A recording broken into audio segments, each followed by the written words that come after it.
बरदरान मिल्लत इस्लामिया, अस्सलामु अलैकुम वरहमतुल्लाहि वबरकातुहू।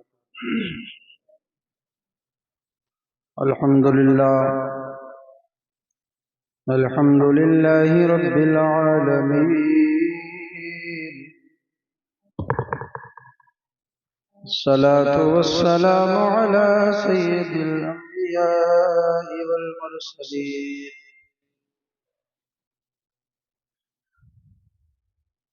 वअला आलिहि व अस्हाबिहि अजमईन।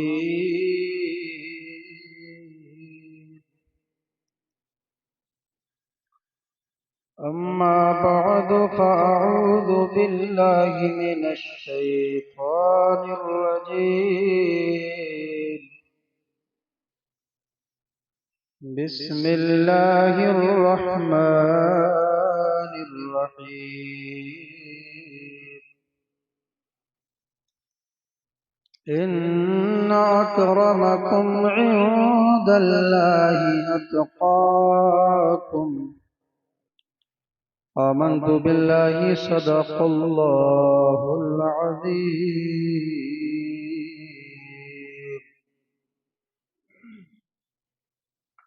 गौसे आज़म ममने बेसर समा मददे, क़िबलाए दी मददे, काबाए इमाम मददे। बगिरदा बे बला उफ्ताद किश्ती, मदद कुनिया मुईनुद्दीन चिश्ती। कादरियम नारे गौसे आज़म नीज़नम, गमज़ा शेख अहमद रज़ा खां कुतुब आलम नीज़नम।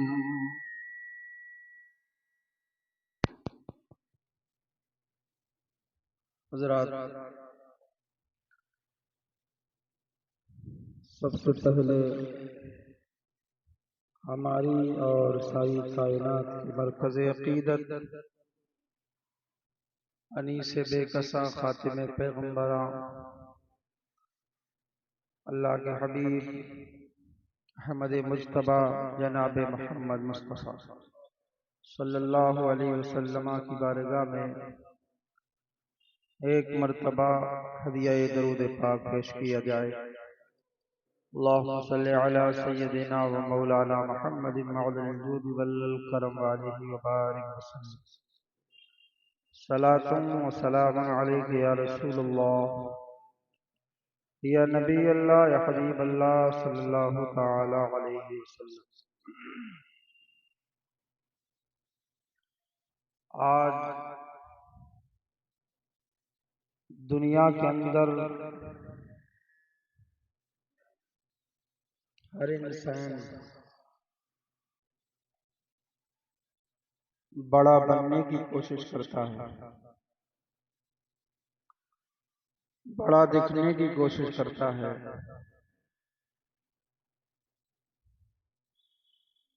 उसकी बहुत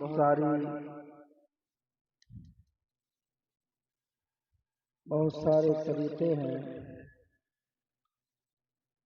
किसी इंसान का मिजाज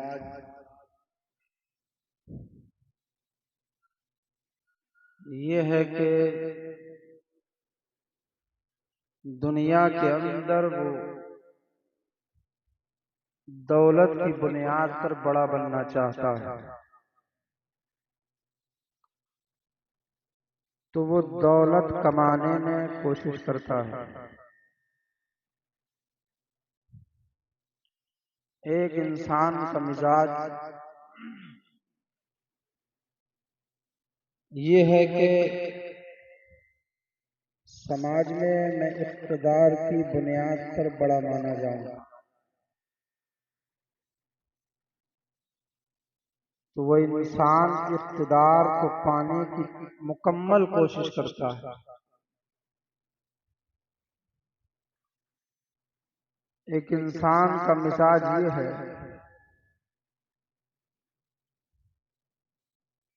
कि मैं इल्म की बुनियाद पर दुनिया में बड़ा माना जाऊं, तो इल्म हासिल करने की कोशिश करता है।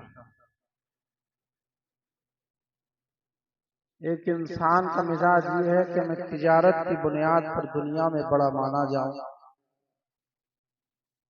तो वही इंसान तिजारत में कोशिश करता है। इंसान जिस शोबे में बड़ा बनना चाहता है वो उस शोबे में कोशिश करता है, लेकिन दुनिया के अंदर हर इंसान बड़ा बनने की कोशिश करता है, लेकिन हकीकतन बड़ा है कौन? दुनिया के अंदर तो इंसान बड़ा बनता है, कोशिश करता है, लेकिन ये दुनिया जो है, अल्लाह फरमाता है कुल्लु मन अलैहा फान, तमाम कायनात फना हो जाएगी। वयबका वजहु रब्बिका ज़ुल जलाली वल इकराम, बाकी रहने वाली अल्लाह तबारक व तआला की जात। तो हमें दुनिया में दिखाई देता है कि इंसान बड़ा बनना चाहता है, कोई दौलत की बुनियाद पर, कोई सियासत की बुनियाद पर, कोई इक़्तिदार की बुनियाद पर, हुस्न जमाल की बुनियाद पर, कोई पैसे की बुनियाद पर, कोई इल्म की बुनियाद पर। हमने बारगाह मौला में अर्ज किया, मौला दुनिया के अंदर तो लोग कहते हैं कि मेरे पास पैसा है, मैं दुनिया में बड़ा हूँ। ऐ परवरदिगार, दुनिया के अंदर तो इंसान कहता है मेरे पास हुस्न जमाल है, मैं बड़ा हूँ। दुनिया के अंदर तो इंसान कहता है मैं साहिब माल हूँ, मैं बड़ा हूँ। दुनिया के अंदर तो इंसान कहता है मेरे बाजुओं में ताकत व कुव्वत है, लोग मेरे नीचे रहते हैं, मैं दुनिया के अंदर बड़ा हूँ। लोग इंसान तो कहता है मेरे पास इख्तियार है, मैं दुनिया के अंदर बड़ा हूँ। या परवरदिगार, ऐ हमारे परवरदिगार, ऐ हमारी जिंदगी के मालिक, ऐ मौत और जिंदगी देने वाले, ऐ दुनिया बनाने वाले परवरदिगार, तू ही फैसला फरमा दे, बड़ा कौन है? रुपये वाला कह रहा है मैं बड़ा हूँ, पैसे वाला कह रहा है मैं बड़ा हूँ, हथियार वाला कह रहा है मैं बड़ा हूँ, तीनों तलवार वाला कह रहा है मैं बड़ा हूँ। अल्लाहू अकबर। और इंसान मालो दौलत की बुनियाद पर अपने आप को बड़ा समझ रहा है। तो आओ, अल्लाह तबारक व तआला ने कुरान मजीद में इरशाद फरमाया, इन्ना अकरमकुम इंदल्लाहि अत्काकुम। अल्लाह फरमाता है अल्लाह के यहाँ न दौलतमंद बड़ा है, अल्लाह के यहाँ न इक़्तिदार वाला बड़ा है, अल्लाह के यहाँ पर न हुस्न जमाल वाला बड़ा है, अल्लाह के यहाँ पर न वो बड़ा है जिसके बाजुओं में बहुत ज्यादा ताकत है, बल्कि अल्लाह फरमाता है कुरान मजीद में इन्ना अकरमकुम इंदल्लाहि अत्काकुम, कि तुम में अल्लाह की बारगाह में इज्जत वाला वो है जो सबसे ज्यादा नेक है। पता चला कि असल जिंदगी हमारी नेकियों में डूब करके गुजरना चाहिए। असल जिंदगी हमारी नेक बन करके हमें गुजारना चाहिए। और नेक कब बनेंगे? जब अल्लाह तबारक व तआला की रजा हासिल होगी, अल्लाह की बंदगी, अल्लाह उसके रसूल की रजा, अल्लाह तबारक व तआला का खौफ, यानी हम तकवे के साथ जिंदगी गुजारेंगे। ये तकवा क्या है? ये समझ लो कामयाबी के अंदर ये रीढ़ की हड्डी है। अगर खुदा की बारगाह में कुर्ब चाहिए तो तकवा इख्तियार करना पड़ेगा।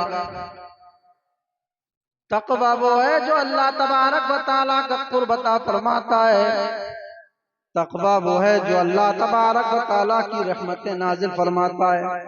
तकवा जो है जो अल्लाह तबारक व तआला अपनी रहमतों का नुज़ूल अता फरमाता है, रसूल की खुशनुदी हासिल होती है। तकवा वो है इंसान बरकतें पाता है, तकवा वो है इंसान मारिफत पाता है, तकवा वो है इंसान हकीकतों की मंजिलों से गुजरता हुआ नजर आता है। इंसान को तकवे के साथ जिंदगी गुजारना चाहिए। अल्लाह अकबर। आओ सैयदना उमर फारूक आजम से पूछते हैं कि सच में तकवा क्या है। आपने इरशाद फरमाया, दुनिया के अंदर इंसान मुश्किल रास्तों से गुजरता है, मुश्किल रास्तों से गुजरता है, इधर भी कांटे हैं इधर भी कांटे हैं, बीच में एक छोटा सा रास्ता पगडंडी की शक्ल में है। अब वो इंसान जब उस रास्ते पर चलता है तो इधर के कांटों से भी बचता हुआ कदम रखता है, दाएं साइड के कांटों से भी बचता हुआ कदम रखता है, यहाँ तक कि उस सीधे रास्ते पर इंसान चलता जाता है बिला तशबीह व तमसील। इंसान जब दुनिया में जिंदगी गुजारे तो सिरातल लज़ीना अनअमता अलैहिम, सीधा रास्ता क्या है, यानी गुनाहों को छोड़कर के जिंदगी गुजारे, नमाजों को अदा करते हुए जिंदगी गुजारे, जिना से बचकर के जिंदगी गुजारे, हराम रोजी से बचकर के जिंदगी गुजारे, लोगों पर जुल्म सितम करने से बचते हुए जिंदगी गुजारे, अल्लाह को नाराज न करे बल्कि अल्लाह की खुशनुदी हासिल करते हुए जिंदगी गुजारे, अपनी जिंदगी को मुस्तफा जाने रहमत की जिंदगी का नमूना अमल बना ले। मुस्तफा ने जो कैसी जिंदगी गुजारी है, मुस्तफा की जिंदगी को अपनी जिंदगी के अंदर शामिल कर ले, अल्लाह तबारक व तआला के खौफ से अपनी जिंदगी गुजारे, यही तकवा है। अल्लाहू अकबर। खौफ खुदा से न रखना, अल्लाह तबारक व तआला का डर रखना, ये तकवा है। आओ हजरत सैयदना अली मुर्तजा रज़ी अल्लाह तआला अन्हु की जिंदगी देखते हैं। आप रात के आखिरी पहर, आया है रिवायतों में, इतना तड़प तड़प करके रोया करते थे, इतना बिलक बिलक करके रोया करते थे, जिस तरीके से कोई इंसान किसी सांप डसा हुआ होता है, कोई सांप जब किसी इंसान को काट लिया करता है, अल्लाहू अकबर, उसके जहर से इंसान तड़पता है, बिलकता है।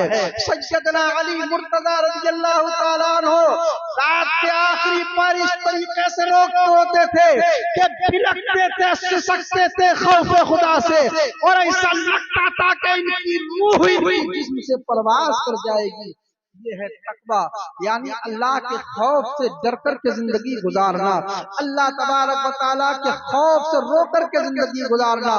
और जिसके दिल में अल्लाह का खौफ होगा वो नमाजें नहीं छोड़ेगा, जिसके दिल में अल्लाह का खौफ होगा वो हराम कारी नहीं करेगा, जिसके दिल में अल्लाह का खौफ होगा वो जिना के करीब नहीं जाएगा, जिसके दिल में अल्लाह का खौफ होगा खुदा की बंदगी करेगा, जिसके दिल में खुदा का खौफ होगा वो हराम रिस्क न कमाएगा, जिसके दिल में अल्लाह का खौफ होगा वो अल्लाह की मखलूक पर जुल्म और सितम नहीं करेगा, जिसके दिल में अल्लाह का खौफ होगा अपने बीवी और बच्चों के हुकूक अदा करेगा, जिसके दिल में अल्लाह का खौफ होगा वो नूर पाएगा, जिसके दिल में अल्लाह का खौफ होगा वो बुलंदी पर जाएगा, जिसके दिल में अल्लाह का खौफ होगा अपने वालिदैन के साथ हुस्न सलूक करेगा, जिसके दिल में अल्लाह का खौफ होगा उसकी जलवत नेकियों में गुजरेगी, जिसके दिल में अल्लाह का खौफ होगा उसकी खलबत नेकियों में गुजरेगी, जिसके दिल में अल्लाह का खौफ होगा वो रात की तारीकियों में सजदे में सर रख करके रो करके गुजारेगा,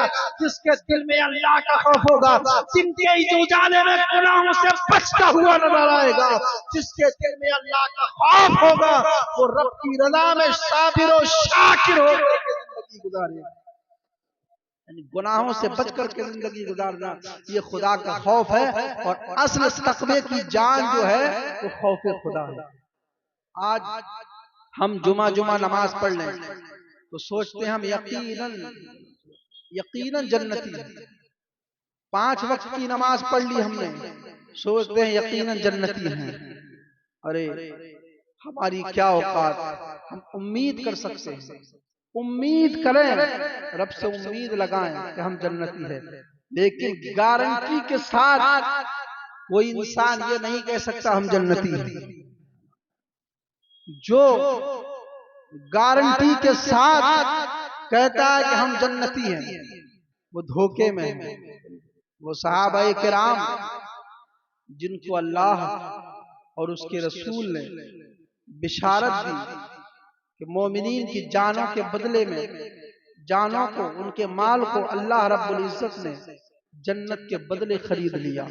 वो सहाबा जिनके बारे में कुरान कहता है रदियल्लाहु अन्हुम व रदू अन्हु, कि अल्लाह उनसे राजी है और वो अल्लाह से राजी है।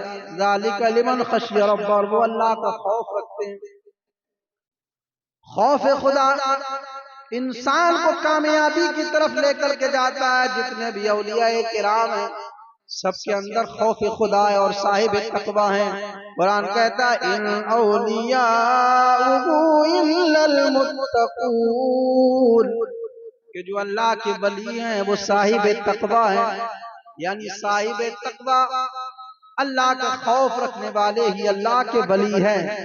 पता चला आज मार्केट में बहुत सारे वली घूम रहे हैं बन करके, 10-10 अंगूठियां पहने हुए हैं, हरे पीले काले कपड़े पहने हुए हैं, जुल्फे लंबी लंबी कर रखी हैं।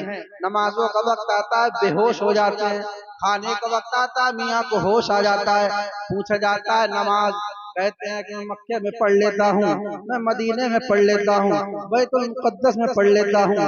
मैं कहता हूँ कि खाने के वक्त कैसे होश आ गया? जिस तरीके से मक्के में नमाज पढ़ी, खाना भी मक्के में खा लिया होता। मदीने में जिस तरीके से नमाज का दावा है, खाना भी मदीने में खा लिया होता। बैतुल मुक़द्दस में नमाज पढ़ने का दावा है, खाना भी बैतुल मुक़द्दस में खा लिया होता। ये 10 अंगूठी हाथों के अंदर देखो, ऐसा लगता है माशाअल्लाह सुनार की दुकान साथ साथ चल रही है। ऐसे मक्कार फरेबी लोगों से अपने दामन को बचाओ, ऐसे लोगों के करीब ना जाओ। मुफ्ती आज़म हिंद फरमाते हैं कि कोई इंसान अगर हवा में भी उड़ता हो और वो नमाज नहीं पढ़ता है, समझ लो वो अल्लाह का वली नहीं हो सकता।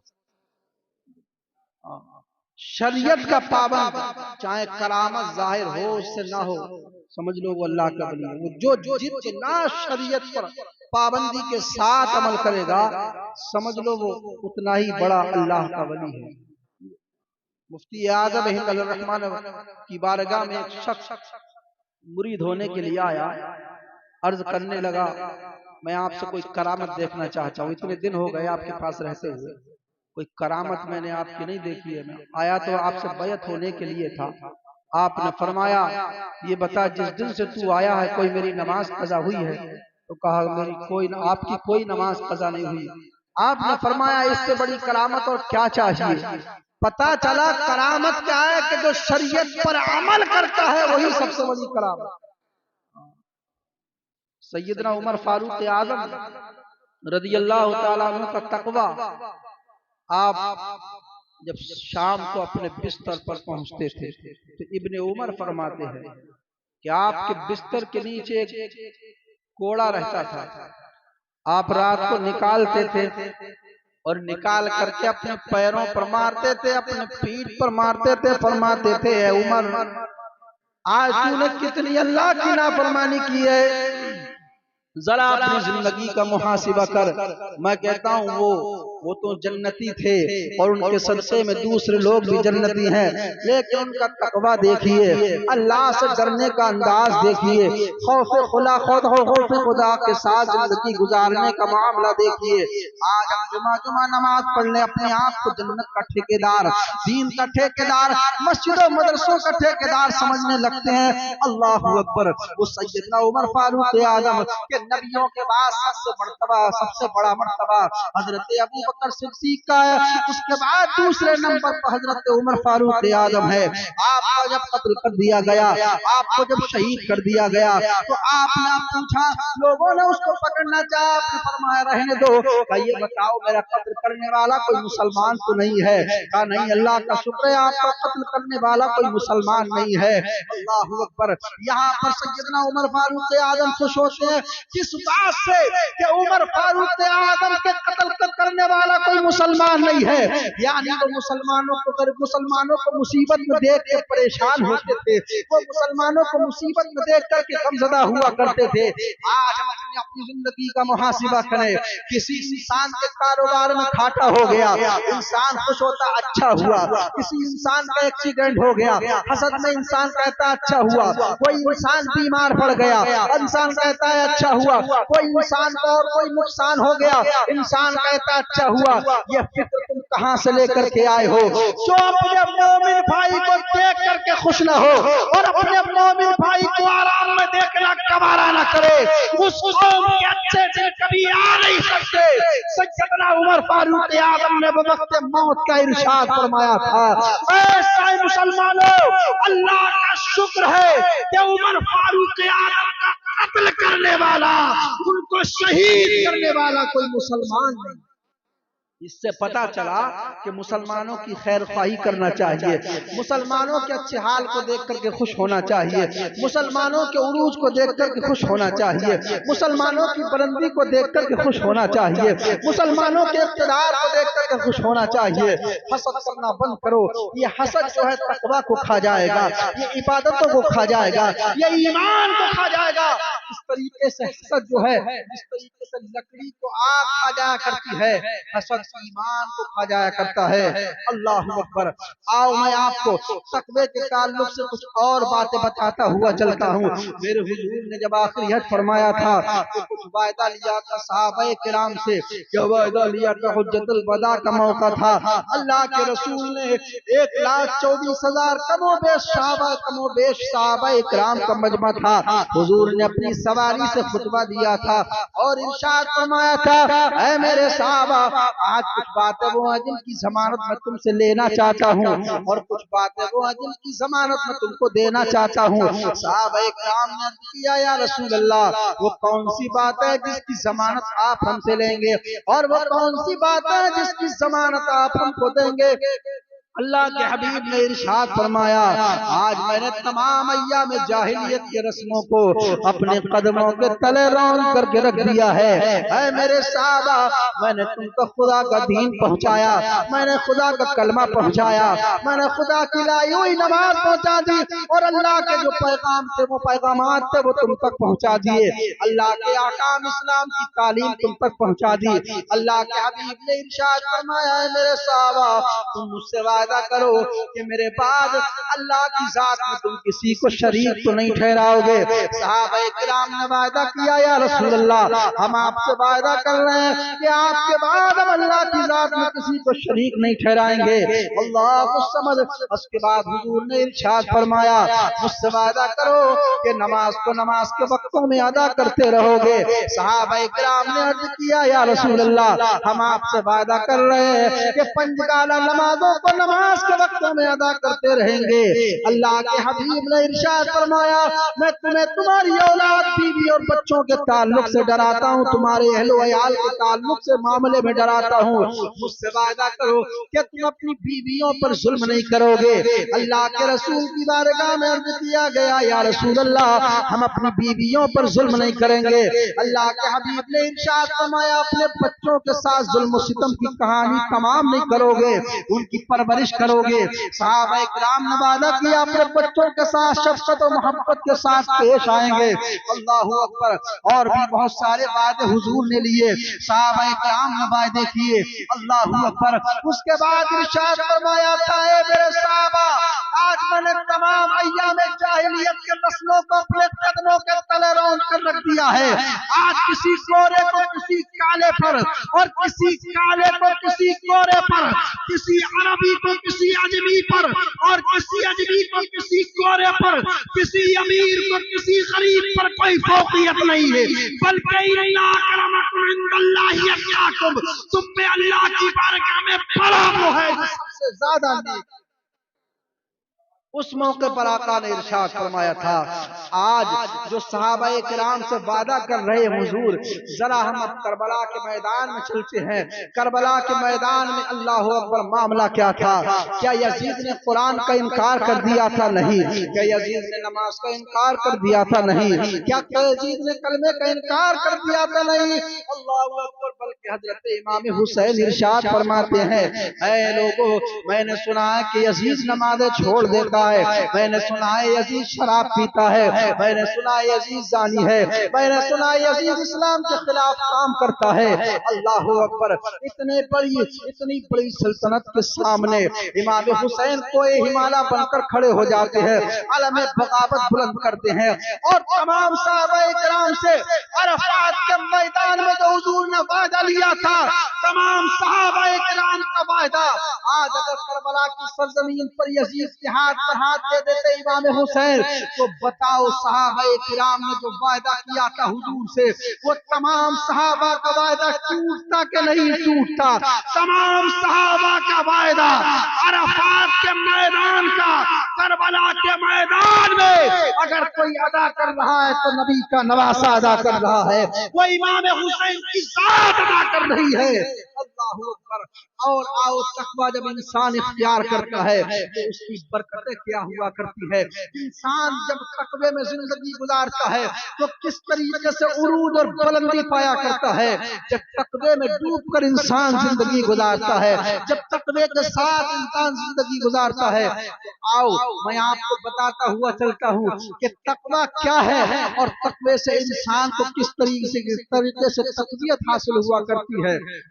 मुल्क रूम के एक शहर पर इस्लामी फौजियों ने हमला किया और उसमें 3 मुसलमान मुजाहिदीन गिरफ्तार हो गए। रूम की सल्तनत थी, हिरकल आजम जो रूम का बादशाह था, उसके सामने तीनों नौजवानों को लाया गया। वो नौजवान लाए गए, उनके चेहरे की रंगत बता रही है, पेशानी का नूर बता रहा है कि मुस्तफा के गुलाम है, अल्लाह वाहदहू ला शरीक को एक मानने वाले हैं। आकर के उनसे कहा गया कौन का मुसलमान है? कहा छोड़ दो मजहब इस्लाम, ईसाईयत में दाखिल हो जाओ। उन तीनों ने जवाब दिया मर जाएंगे मिट जाएंगे दोस्त मगर हम सर जुल्म की चौखट पे कभी खम न करेंगे। काम मुसलमान है, अपने नबी का कलमा पढ़ने वाले हैं, हम मुसलमान पैदा हुए हैं, मुसलमान रहेंगे और मुसलमान ही के साथ ईमान के साथ दुनिया से जाएंगे। उसने कहा कि तुम जानते नहीं मैं यहाँ का बादशाह हिरकल आजम हूँ, रूम का बादशाह। का कुछ भी ओम खातिर में नहीं लाते, बादशाह सिर्फ अल्लाह की है। जमीनों में भी अल्लाह की हुकूमत है, आसमानों में भी अल्लाह की बादशाह। अल्लाह की बादशाह से कोई निकल नहीं सकता, वो सबसे बड़ा बादशाह है। उसने कहा नहीं मानो? कहा नहीं, हम मजहब इस्लाम नहीं छोड़ सकते। हुक्म दे दिया कि कढ़ाओ में तेल खौलाया जाए, तेल खौलाया जाने लगा। और जब तेल खौलाया गया, बड़े भाई को पकड़ा, पकड़ने के बाद उस खोलते हुए तेल के अंदर डाल दिया। बड़े भाई को तेल में जलता हुआ देख रहे हैं, लेकिन उनकी पेशानी पर शिकन नहीं आ रही है, जबान पर बेशिकायत नहीं है। कहा मान जाओ, का नहीं मानेंगे। दूसरे को भी पकड़ा, उसमें डाल दिया, लेकिन तीसरा जो छोटा था उसको डालने के लिए बादशाह ने हुक्म दिया। लेकिन वजीर ने कहा है बादशाह ये बड़ा हसीन और जमील है, बड़ा खूबसूरत है, बड़ा ज़हीन है, ये हुकूमत के काम आएगा, इसे मुझे दे दो, एक तरीके से मैं इसको ले लूंगा। कहा किस तरीके से लोगे? कहा वो मेरे ऊपर छोड़ दो। वजीर के कहने पर उसने उस छोटे नौजवान को उसके हवाले कर दिया। वो उसको लेकर के अपने घर आया, और घर लेकर के आया तो उसकी एक बेटी थी जिसका हुस्न जिसका हुस्न मशहूर था। अपनी बेटी से कहता है मेरी बेटी तुम्हारा हुस्न बड़ा अच्छा समझा जाता है, तुम्हारा हुस्न सबसे नुमाया है, तुम्हारे हुस्न के चर्चे हैं। आज एक काम तुम्हें करना है, ये जो नौजवान लेकर के आया हूँ, इस नौजवान को मजहब इस्लाम से फेर करके दीन इस्लाम में लाना है, उसको ईसाई बनाया है। उसने कहा था अब्बा ये तो मेरे बाएं हाथ का खेल है, ये काम तो आज रात ही मैं कर दूंगी। उसने क्या किया, वो रात को अपने सजाओ, अपने श्रृंगार के साथ, उसकी तमाम लज्जतों के साथ उस नौजवान के कमरे में दाखिल हुई। नौजवान ने जब उसको आते हुए देखा उठ करके नमाज पढ़ना शुरू कर दिया। वो इंतजार करती रही, घंटा गुजरा, 2 घंटे गुजरे, 3 घंटे गुजरे, लेकिन वो नौजवान कभी रुकू कर रहा है, कभी सजदा कर रहा है। यहाँ तक के सुबह सादिक शुरू हो गई, फजर का वक्त हो गया और वो लड़की अपना मुंह लेकर के वापस हो गई। उसके बाद रात की तारीखी का सारा मामला उसके बाप ने पूछा है, बेटे बता उस नौजवान का क्या बना, उसको तूने मजहब ईस्वी में लेकर के आई, उसको मजहब इस्लाम से तूने फेरा कि नहीं फेरा? उसने कहा था बजान आज की रात उसकी कोई इबादत की रात थी, लेकिन आज की रात में मुकम्मल हमला कर दूंगी, आज की रात में उसका ईमान छीन लूंगी। अल्लाह अकबर। तारीख में बात आई है, दूसरी रात फिर वो सजाओ बनाओ के साथ, श्रृंगार के साथ उस नौजवान के कमरे में दाखिल हुई। उस नौजवान ने उसको आता हुआ देखा, उठ करके नमाज पढ़ना शुरू कर दिया। कभी कुरान की तिलावत कर रहा है, कभी नमाज पढ़ रहा है, कभी सजदे में रो रो करके रब की बारगाह में गिरिया उजारी कर रहा है। अल्लाह। दूसरी रात इसी तरीके से गुजर जाती है, तीसरी रात इसी तरीके से गुजर जाती है। तारीख में बात आई है कि 40 रात इस हालत में वो औरत और लड़की आती है कि हुस्न की तमाम लज्जतों के साथ उस नौजवान के कमरे में दाखिल हुई, लेकिन वो नौजवान उस हसीना की तरफ मुंह उठा करके नहीं देखता है, निगाह उठा करके नहीं देखता है। अल्लाह अकबर। जब 40वीं रात आई, उस नौजवान से उस लड़की ने कहा था, हे नौजवान चंद मिनट तू मुझसे गुफ्तगू कर ले, आज मैं ये तुझसे जानना चाहती हूँ। हुस्न वो चीज है कि बड़े बड़े बहादुर डगमगा जाते हैं। हुस्न वो चीज है कि हुस्न ने सल्तनत को तबाह बर्बाद कर दिया है, लेकिन आज जो है 40 रातें हो चुकी हैं, 40 रातों से मैं तुम्हारे कमरे में आ रही हूँ, लेकिन तुम मुझे देख नहीं रहे हो, तुम मुझे निगाह उठा करके नहीं देख रहे हो, तुम मुझसे कलाम नहीं कर रहे हो। आखिर वो कौन से जलवे हैं जिनमें तुम गुम हो? आखिरकार वो कौन सी चीज है जिसमें तुम गुम हो? उस नौजवान ने जवाब दिया था, सुनो मैं जिसमें गुम हूँ वो जलवे जो है वो खुदा के जलवे हैं, तो खौफ जो है वो खुदा का खौफ है। मैं जिस मजहब का मानने वाला हूँ उस मजहब का कानून ये है कि मैं किसी गैर महरम की तरफ निगाह उठा करके नहीं देखूंगा। अल्लाहु अकबर। उस लड़की ने कहा है, नौजवान जब तुम्हारा तुम्हारा मजहब इतना खूबसूरत है कि किसी गैर महरम की तरफ निगाह उठाने की इजाजत नहीं देता, तो सुनो मैं तुमको तो अपने मजहब में दाखिल ना कर सकी, अब मैं तुम्हारे मजहब से इतनी मुतासिर हुई हूँ कि हाथ बढ़ाओ और मुझे कलमा पढ़ा करके अपने इस्लाम में दाखिल कर लो। उस नौजवान ने उस लड़की को कलमा पढ़ाया, इस्लाम में दाखिल फरमा लिया। मैं ये पूछना चाहता हूँ, एक अय्याशियों की दावत देने वाली लड़की को एक नेक साले और तकवे वाले नौजवान ने एक अच्छा माहौल दे करके उसको मुसलमान बना दिया, ईमान कबूल करने पर मजबूर कर दिया। कहना यह चाहता हूँ, जब हमारी जलवत अच्छी थी तो हम मुसलमान, जब हमारी जलवत अच्छी थी तो इस्लाम फैल रहा था, जब हमारी खलवत अच्छी थी तो इस्लाम फैल रहा था, जब हम रात की तारीकियों में नेक थे तो इस्लाम फैल रहा था, जब दिन के उजाले में नेक थे तो इस्लाम फैल रहा था, जब हम रोड पर नेक थे तो इस्लाम फैल रहा था, जब बंद कमरे के अंदर तन्हाइयों में नेक थे तो इस्लाम फैल रहा था। लेकिन आज वजह क्या है? आज हर तरफ हम जलील और रुस्वा हो रहे हैं, आज हर तरफ हम देखे मारे जा रहे हैं, आज हर तरफ हमारे घरों पर बिल्डोजर चलाया जा रहा है। वजह यह है तरीके मुस्तफा को छोड़ना है वजह बर्बादी। इसी से कौम दुनिया में हुई बेइख्तियार, अपनी दिल के फपूले जल उठे, सीने के दाग से इस घर को आग लग गई, घर के चिराग से। ऐ नौजवानों में आपसे मुखातिब हूँ, देखो एक अय्याशियों की दावत देने वाली लड़की थी जो कि ईसाई थी और उस नौजवान का ईमान छीनने के लिए आई थी। बताओ उसका क्या बना? ये तकवा ही तो था कि इस्लाम कबूल करने पर मजबूर हो गई। ये नेकियों की दावत थी और नेक माहौल ही तो था, ये तकवा था, नमाज़ें थी, कुरान की तिलावत थी, ये दीनदारी थी। आई थी इस्लाम को, आई थी इस्लाम छीनने के लिए, लेकिन खुद इस्लाम में दाखिल हो गई। आओ मोहम्मद को कौन नहीं जानता? ये तारीख का एक ऐसा बाब है, चाहे वो दुनियावी तालीम हासिल करने वाला हो, चाहे दीनी तालीम हासिल करने वाला हो, सब जानते हैं ये तारीख का एक बाब है। 17 साल की उम्र थी मोहम्मद कासिम की जब हिंदुस्तान आए थे, हज्जाज बिन यूसुफ ने भेजा था, बीबल में कुछ मुसलमानों को कैद कर लिया था, कुछ मर्द थे, कुछ मुसलमान थे, कुछ बच्चे थे। एक लड़की नाहेद नाम की थी, उसने एक रुमाल पर लिखा था या हुज्जाज अल मदर, और वो रुमाल उसने बसरा भेज दिया हुज्जाज बिन यूसुफ के पास। अल्लाहू अकबर। मोहम्मद बिन कासिम किसी काम से आए थे और उनको हुज्जाज बिन यूसुफ ने हिंदुस्तान 60,000 का लश्कर देकर के भेजा। हुज्जाज बिन यूसुफ ने जब मोहम्मद बिन कासिम को भेजा, यहाँ के जो हुक्मरान थे हंसने लगे। 17 साल की उम्र थी, 17 साल में कौन सिपह सालार बनता है। कहने लगे हुज्जाज ने हमारे लिए खिलौना भेज दिया है, खेलने के लिए अच्छा है। अल्लाह अकबर। लेकिन जब मैदान में उतरते हैं तो बड़े बड़े जालिमों के सर काटने वाला मोहम्मद बिन कासिम है। राजा ताहिर के सर को काट कर नेज़े पर चढ़ा करके हुज्जाज बिन यूसुफ को भेजने वाला मोहम्मद बिन कासिम है। ये किस वजह से था? या कोई घी दूध मक्खन मलाई की ताकत थी, या कोई बम बारूद की ताकत थी? नहीं नहीं, ये ताकत कौन सी थी? वो इश्क़ रसूल की ताकत थी।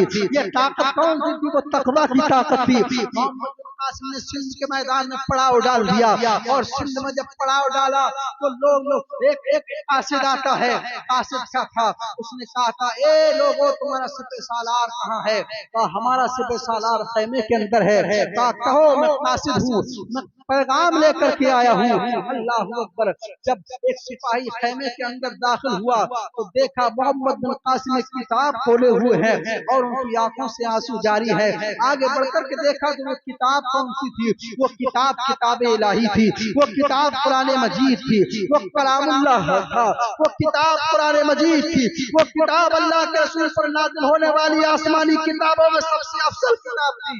कुरान पढ़ रहे हैं, आंखों से आंसू निकलते जा रहे हैं। काश हमें भी कुरान पढ़ना आ जाए रात की तारीकियों में। काश हमें भी रात की तारीकी में खुदा की इबादत और बंदगी करना आ जाए। काश हमें भी खुदा के खौफ से आंसू बहाना आ जाए। अल्लाहू अकबर। जालिमों से मैदान में घिरा हुआ है, लेकिन कुरान की तिलावत नहीं छूट रही है, उसकी नमाज़ें नहीं छूट रही है, उसका तकवा नहीं छूट रहा है। अल्लाहू अकबर। मोहम्मद बिन कासिम ने से कहा था, हमारे सिपह सालार, एक सिंध के राजा की तरफ से कासिद आया हुआ है और आपसे मिलना चाहता है। कहा बुलाओ उस कासिद को। जब कासिद को बुलाया गया था, आपने निगाह उठाई तो क्या मुलाहिजा किया? एक बड़ी हसीन और जमील लड़की है। अल्लाहू अकबर। मोहम्मद बिन कासिम ने अपनी निगाहों को नीचे झुका लिया और कहा था, ए लड़की तुम क्यों आई हो?